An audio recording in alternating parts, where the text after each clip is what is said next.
थानावा में 4 गो खुलल बाटे फाइल, दुआरा पर भोरही पुलिस बाटे आइल। थानावा में 4 गो खुलल बाटे फाइल, दुआरा पर भोरही पुलिस बाटे आइल। आजा के कह दिहे अपना ते भतरे से, सुनो भले उम्र बाटे ओकर हो 17 के, बाकी खेल ताटे खेलाव खतरे के। भले उम्र बाटे ओकर हो 17 के, बाकी खेल ताटे खेलाव खतरे के। का हो रे नहीं खो जानो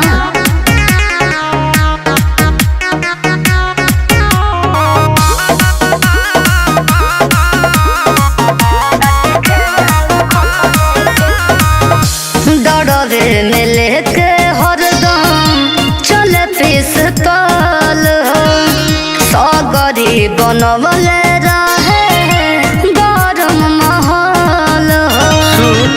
बोला अरे हमारा से बड़ रंगदार न होई, अच्छा पता कले केहू खून खार न होई।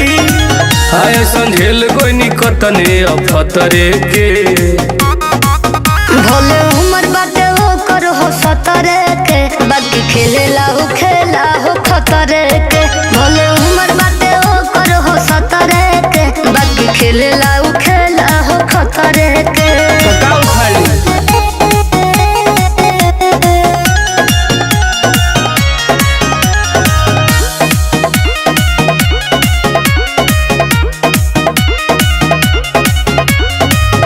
एरिया में चले गोलू टुन के शासन हो, पीछे पीछे घूमे हरदम पुलिस प्रशासन हो।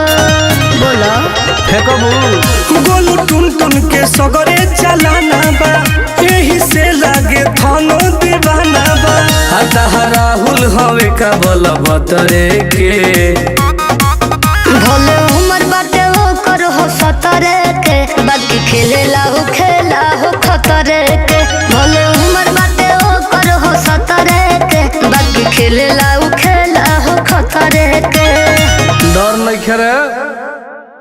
भले उम्र बाटे ओकर हो 17 के, बाकी ताटे खेलाव खतरे के। भले उम्र बाटे ओकर हो 17 के, बाकी ताटे खेलाव खतरे के।